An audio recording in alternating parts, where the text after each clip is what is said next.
l'équipe, c'est Coupure, j'espère que vous allez tous très bien, on se retrouve aujourd'hui pour une nouvelle vidéo sur le serveur monocompte, le seul et l'unique Boon. Un nom un petit peu happy, sincèrement. J'aurais préféré un nom un peu plus badass, mais bon, franchement, à la fusion, c'est une dinguerie. Hein. Comme après chaque fusion de serveur, c'est une grosse dinguerie, et on se retrouve pour une nouvelle vidéo avec un max d'aggro, les gars. On va tout péter, sincèrement. Comme le serveur monocompte là actuellement, franchement, il y a des aggros dans tous les sens, il y a des aggros à la pelle. Sincèrement, c'est incroyable.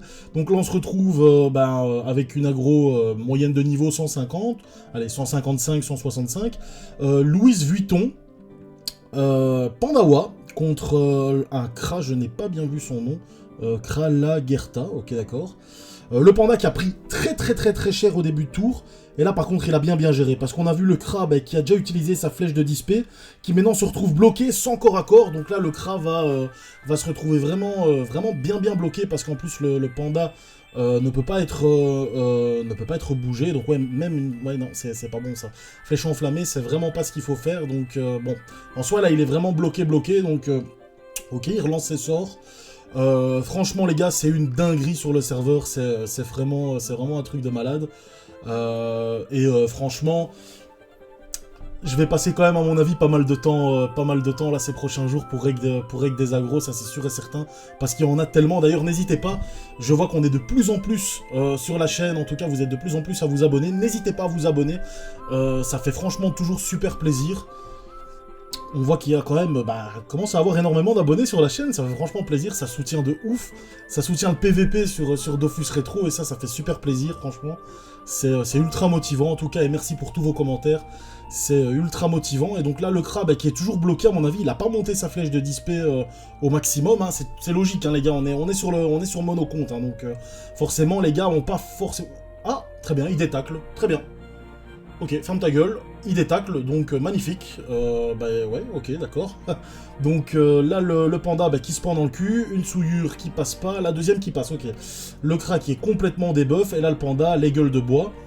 Au niveau des points de vie, on est vraiment à 50-50, et là le Kra par contre il peut de nouveau utiliser son corps à corps, mais ouais, no boost, le Kra qui joue au DAG il me semble, et qui était en 12-6 ou 12-7.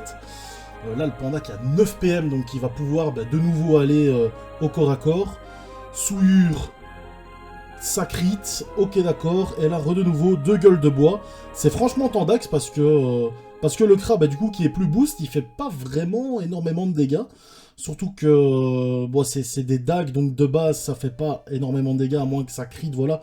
Mais sans boost, c'est vraiment délicat, parce qu'on a vu le premier tour du Kra, où il y enlevait énormément de points de vie au panda, mais là, qu'il est plus boost, mais bon. Ça fait beaucoup moins de dégâts, mais là, le panda, il lui reste 180 points de vie, donc normalement, ça devrait le faire assez facilement. Et le Kra, il lui restait de toute façon plus de 1000 points de vie, donc je pense que le Kra a géré. Franchement, chouette petit aggro, là, pour commencer, ça fait franchement plaisir. Un petit panda, c'est super stylé. Donc voilà, et écoutez, la première aggro qui est faite, vous voyez derrière le monde qu'il y a, c'est insane. Hein. Donc je vais essayer de vous trouver une deuxième aggro, tout simplement, hein, je vous dis à tout de suite. Donc voilà, on se retrouve pour une deuxième aggro exceptionnelle, hein. Donc Barlou qui est un poteau, hein, clairement, grade 10, contre Tir Puissant qui a un autre Kra grade 10, donc un match miroir de grade 10. Par contre, je pense que Barlou, là, ça va pas être faisable, hein. Sincèrement. Le Kra qui est de base en 12 PA. Barlou, par contre, qui n'est qu'en 11 PA. Et le Kra, par contre, on voit qu'il y a 106% d'esquive, donc qu'il y a déjà beaucoup plus de ça que Barlou de base. Donc voilà, les Fléchimo qui risquent de passer. Et donc ça crée vraiment un vrai désavantage. Oui, ouais, les 2 Fléchimo qui passent. Ça crée un vrai désavantage pour Barlou. Vous voyez là qui se retrouve à 1 PM. Donc là, normalement, il peut avoir une ligne de vue. S'il s'avance d'une case, voilà. Donc, mais bon, ouais, juste après, le tour juste après, le Kra va pouvoir prendre l'avantage en se cachant des lignes de vue, si vous voulez. Donc... au niveau du bloc, de ce fameux bloc central, hein, quand il faut à tout prix essayer d'éviter de voir son adversaire tourner autour, parce que c'est clairement un très gros désavantage.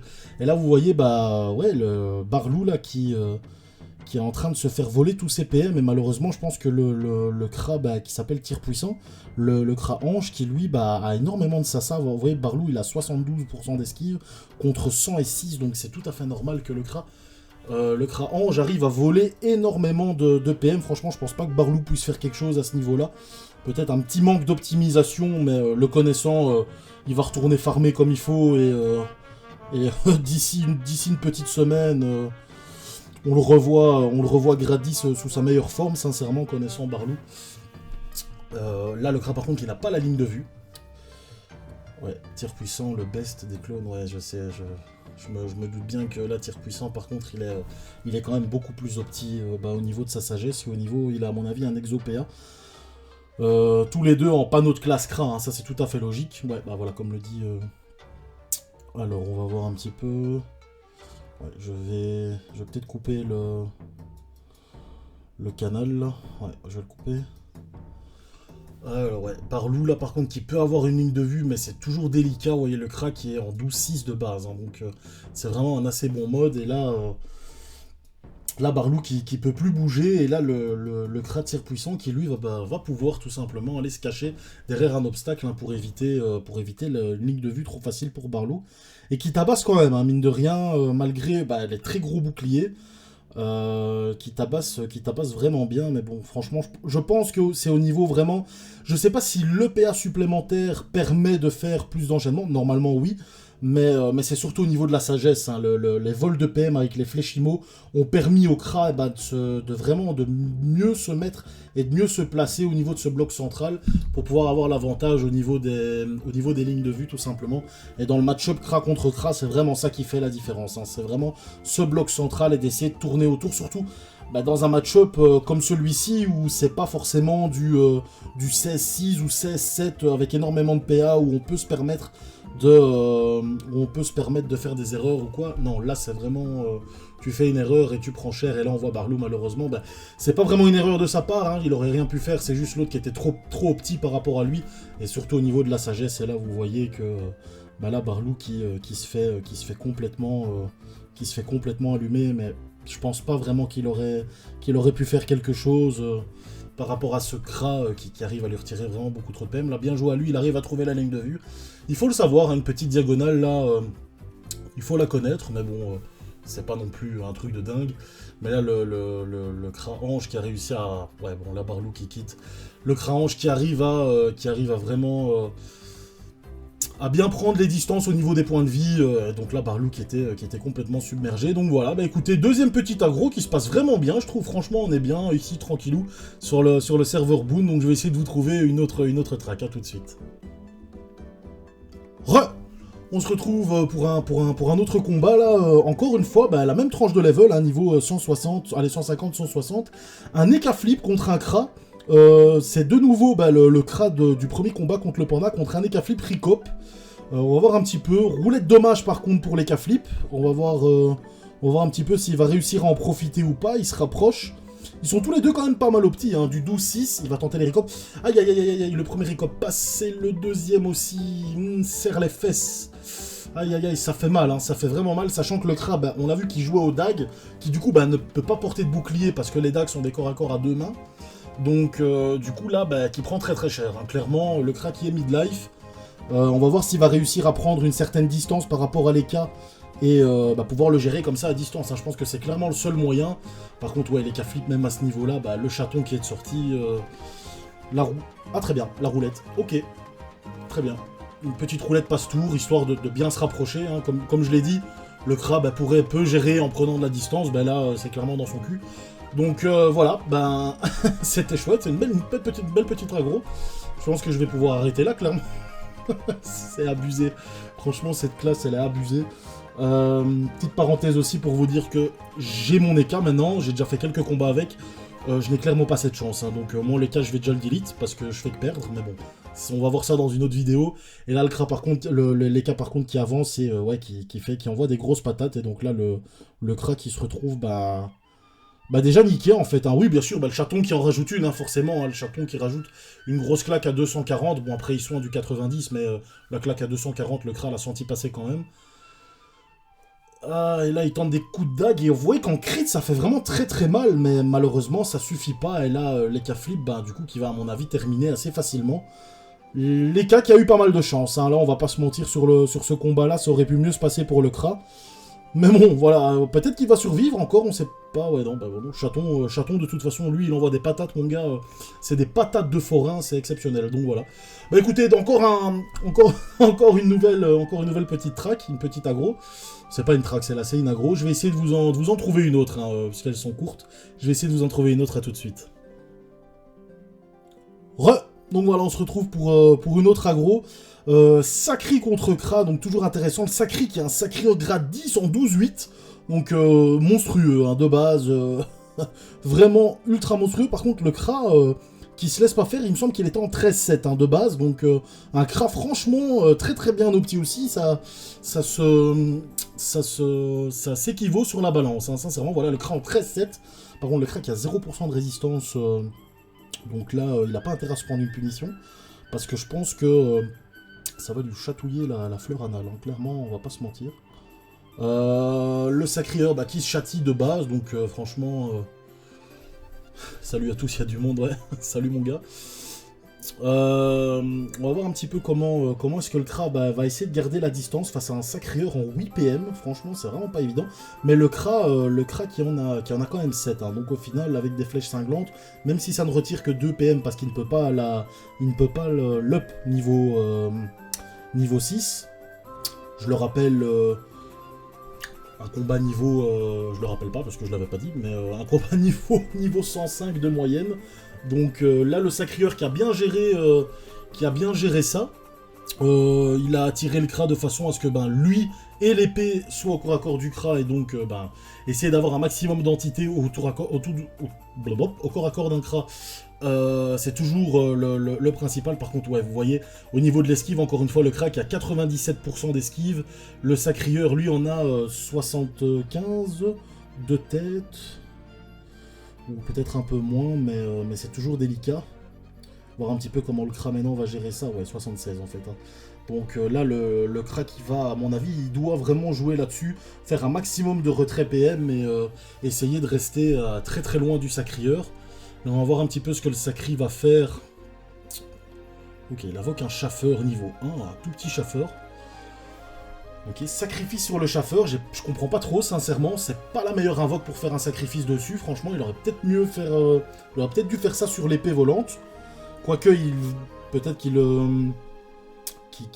voulait le faire, mais le tour d'après, mais l'épée s'est fait clean. On va voir un petit peu comment est-ce qu'il va gérer ça.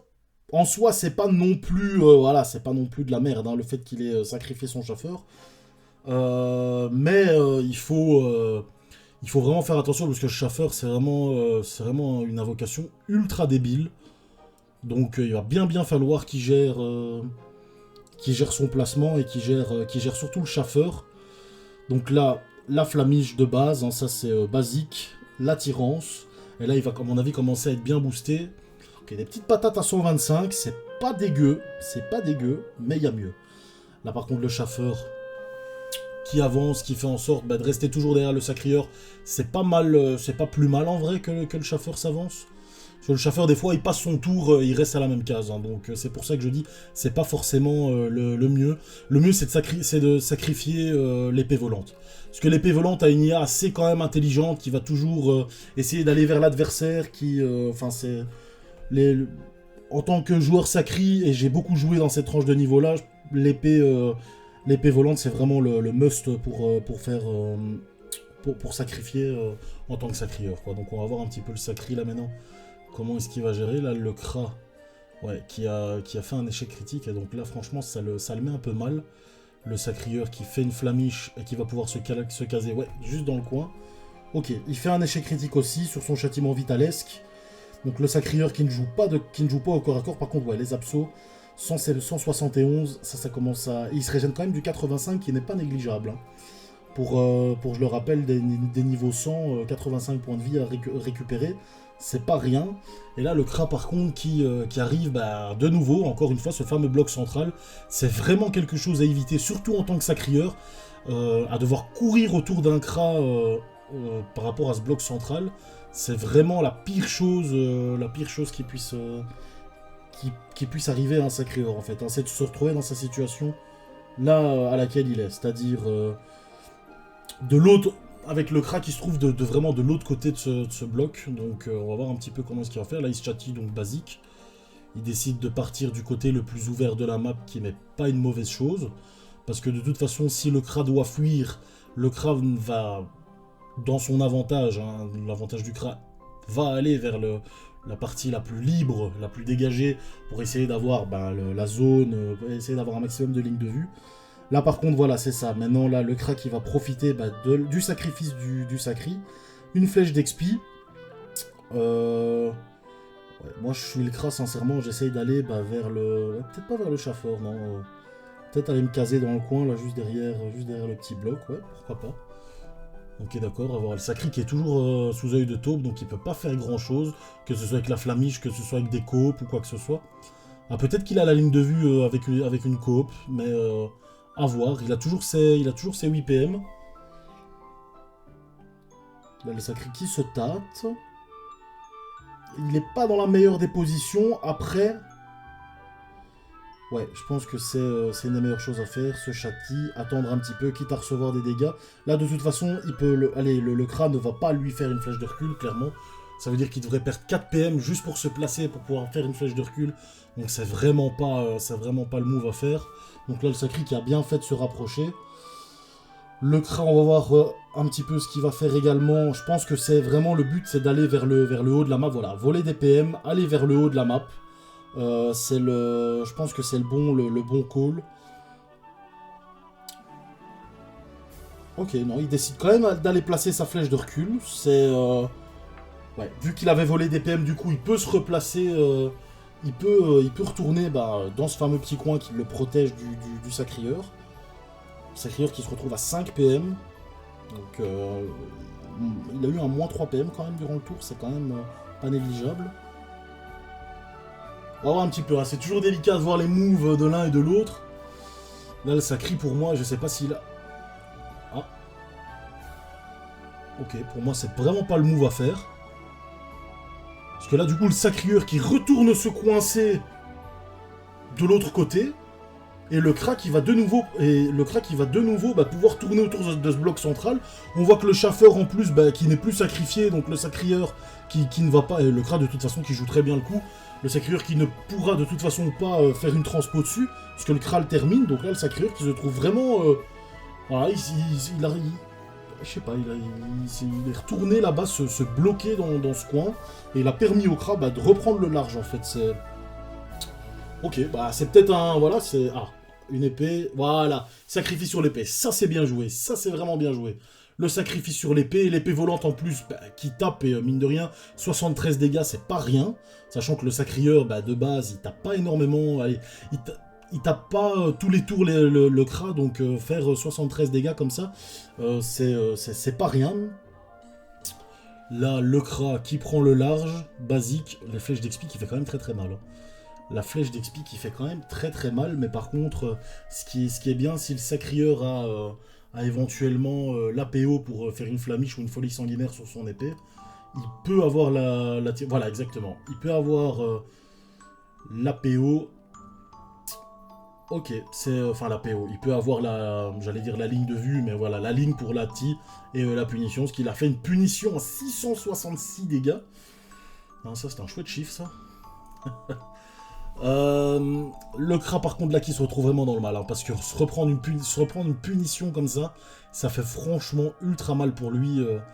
C'est vraiment très très fort. La punition à ce niveau-là, je me souviens que ça pétait vraiment des culs. Hein. Sincèrement, la punition dans la tranche de niveau 100, c'est un sort qui est assez exceptionnel. Là, le Kra... Ah, ok. Sacrieur qui n'a plus l'œil de taupe, donc normalement Sacrieur qui va pouvoir faire une transpo sur l'épée, ouais, c'est assez logique. Et là par contre le Kra qui se retrouve, aïe aïe aïe, ouais, 195 dégâts, hein. C'est franchement pas mal, hein. Ça tape assez bien. Et là le Kra qui se retrouve vraiment submergé, le Sacrieur il lui reste quand même 800 points de vie, donc c'est vraiment délicat et... Ouais, c'est Krieur qui a quand même un gros bouclier pour tanker les flèches d'Imo, c'est vraiment bien joué de sa part, et les flèches, la flèche XP. Et donc là, le Kra, malheureusement, ça va être vraiment délicat pour lui, parce qu'il y a toujours cette épée volante qui reste là, et qui est de toute façon sacrifiée. Et là, le Kra, par contre, le sacré qui peut l'avoir. Hein, donc, ouais, le move du Kra qui est pas terrible non plus. Et je pense que c'est terminé. Hein, le sacré qui va pouvoir terminer le Kra assez facilement. C'était un chouette petit combat, sincèrement, ils sont tous les deux optis, tous les deux, franchement, tous les deux ont bien joué. Sacrieur a fail une fois, là, le Kra vient de fail une fois à son tour. C'était vraiment bien joué de la part des deux, donc voilà.